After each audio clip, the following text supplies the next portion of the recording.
뮤지션들이 음반을 낼 때 최초의 레코딩을 하는 규격이 정확히 어떻게 돼요, 보통? 근데 그게 녹음실마다 달려서 내가 데이터를 이제 멀티 뜨는 사람들이 이제 녹음실 갈 때 데이터를 어디 녹음실은 44에 16으로 가져와라, 어떤 44에 24로 가져와라 하는 녹음실이 있고 48에 24로 가져오라 하는 녹음실이 있고 근데 그 이상으로 가져오라는 데는 아직까지는 딱히 없어요. 그러니까 보통 48에 24가 제일 그 용량 큰 규격이고 어차피 CD로 나오는 게 44에 16이니까 44에 16으로 가져오라는 데도 있고 내가 드라마 같은 거 할 때는 44에 16으로 가져와. 그러니까 드라마 OST요? 그러니까 그게 드라마 OST 뭐 다 다르겠지만 내가 일하는 데서는 그렇게 가져가고 그러니까 항상 그렇게 가져가는 데는 그 녹음실마다 다 달라요. 여지껏 뭐 예를 들어서 44에 24에 48 이상, 24에 96이나 192나 아니면 32비트에 384나 이런 규격으로 줘본 적이 있어요? 없어요. 그럼 그런 걸 본 적은 있어요? 들어보긴 했지. 나는 사실 본 적이 없어. 어떤 얘기를 들어보신 거예요? 그냥 뭐 게임 쪽? 게임 음악 쪽에 뭐 그렇게 한다는 얘기 들었는데 가요 쪽에는 솔직히 굳이 그렇게 할 필요가 없으니까. 그럼 이제 궁금한 게 게임 쪽이 만약에 그런다고 치면 어쨌든 레코딩을 뭐 예를 들어 32비트 이상 뭐 24에 196 이상으로 한다고 쳐도 그 레코딩을 하기 위한 최초의 소스가 그만큼의 의미가 있는 소스가 있어요. 그러잖아요. 왜냐면 예를 들어서 소스에 보통 이제 킥이라든지 스네어 같은 소스 자체가 이제 웨이브로 돼 있는 파형의 경우에는 그게 뭐 그것도 마찬가지로 48에 24로 돼 있는 게 있고 44에 16으로 돼 있는 게 있는데 나는 내 프로젝트 작업할 때 48에 24로 작업하거든. 그 만약에 내가 이제 소스를 고르다가 이 킥 소리가 괜찮은데 이 킥 소리가 44에 16이다. 그러면 이제 컨버팅 해가지고 48에 24로 바꿔주는 거지.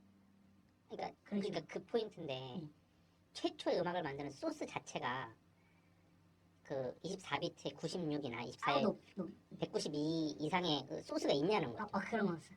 그러면은 실제로 그러니까 업샘플링을 해서 그 컨버팅을 한다고 해도 최초로 96 이상으로 할 필요가 없어지는 거 아니에요? 없죠. 용량도 그렇고 아무래도 용량도 96을 하게 되면 더 커지잖아요. 그래서 용량 때문에 그런 것도 있고. 그러면은 최초의 음악을 만드는 소스 자체는 대부분 24에 48? 아니면 44에 16. CD 규격이거나 그 바로 위 규격 정도가 소스가 끝이고 그렇기 때문에 그 뒷단계도 44에 16이나 24에 48에서 레코딩 넘겨주는 게 보통 끝나는 거죠. 그렇죠. 그러면 보통 요즘 음원 사이트에서 24에 96이나 24에 192로 서비스를 되게 많이 하는데 그거는 일단은 아닌 것 같아. 그냥 내가 봤을 때 MP3를 웨이브로 컨버팅을 하면 48에 24로도 만들 수 있고 그쵸. 다 그런 거기 때문에 내가 봤을 때는 그거는 우리가 그러면 그 보통 그러니까 기획사라고 그래야 되나? 기획사들이 그 음원을 유통하는 벅스뮤직이나 네이버나 뭐 진이나 뭐 여러 군데에 넘겨주는 그 컨버팅 작업은 그 음반 기획사에서 보통 하는 거예요. 근데 여기서 이게 되게 중요한데 알아서 96으로 컨버팅을 해서 이것도 올려주세요라고 주는 거예요? 아니면 음원 유통사에서 요청이 오는 거예요? 내가 알고 있기로는 우리 그냥 MP3랑 웨이브만 줘요.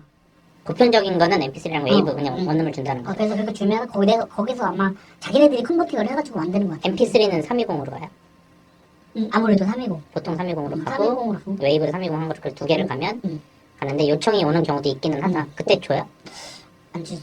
안 주죠. 왜냐면은 시스템이 또 그게 우리가 마스터링해서 받는 음원이 일단은 CD에 가야 되니까 웨이브라든지 그리고 모니터는 MP3고 그 이상은 솔직히 우리가 여태까지 내가 마스터링을 갔을 때 그 이상의 그걸 받아본 적도 없고 어차피 규격이 우리는 CD를 생각을 해서 만드는 거기 때문에 그 이상의 그건 필요하다고 생각 안 하니까 그냥 CD 음원을 웨이브를 받을 때도 44에 16. 근데 전 제일 궁금했던 건데 보통은 아까 말씀하신 대로 44에 16이나 24에 48의 소스를 가지고 레코딩을 해서 음원을 만드는 거잖아요. 근데 이게 아니고 실제 악기를 연주하면서 그걸 가지고 바로 레코딩을 하는 경우도 있어요. 그러니까 기타 녹음, 기타 녹음 그런 것도 소스 받을 때도 그냥 24에 48로 받고 뭐 이거 기타 좀 더 설명해야 되면 뭐 96으로 받고 그런 거는 그러니까 그 녹음실에 받는 데이터 자기네들의 규격이 있을 거 아니에요. 그러니까 거기에 맞춰서 받는 거. 아직 녹음 우리나라 뭐 해외는 아닐 수도 있지만 국내에서 녹음을 할 때 어쿠스틱 실제 연주라고 해서 이사의 48 이상으로 그 서양 음악을 따는 경우는 거의 없다는 거죠. 나는 내가 직접 했을 때 근데 그게 또 다를 수도 있는 게 예를 들어서 뭐 현장 음악이라든지 뭐 라이브 음악이라든지 그런 거라든가 아니면 국악이라든지 클래식은 좀 다를 수 있겠죠. 왜냐면 일단은 그쪽에서는 좀 더 그런 소리가 더 선명하게 들어야지 뭐 뭐 이렇게 더 오는 게 있을 테니까. 근데 가요는 좀 다른 거라 좀 내가 봤을 때는 그쪽은 내가 잘 모르지만 아마 그쪽은 그렇게 하지 않을까 그런 생각은 들어요.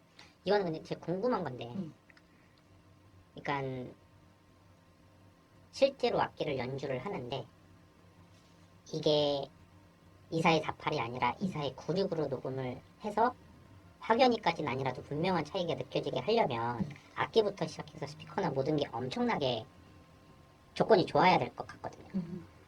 그 현실적으로 우리나라에서 음악을 하는 사람 중에 48을 넘어서는 거를 변별력을 줄 정도의 시스템을 갖고 녹음을 하는 사람이 있어요. 내가 봤을 때 없는 것 같아. 이승환이나 신해철 정도 되면 될래나? 아닌 것 같아. 내가 봤을 때도 신해철 같은 사람도 그 정도까지는 아닌 것 같아. 아닌 것 같고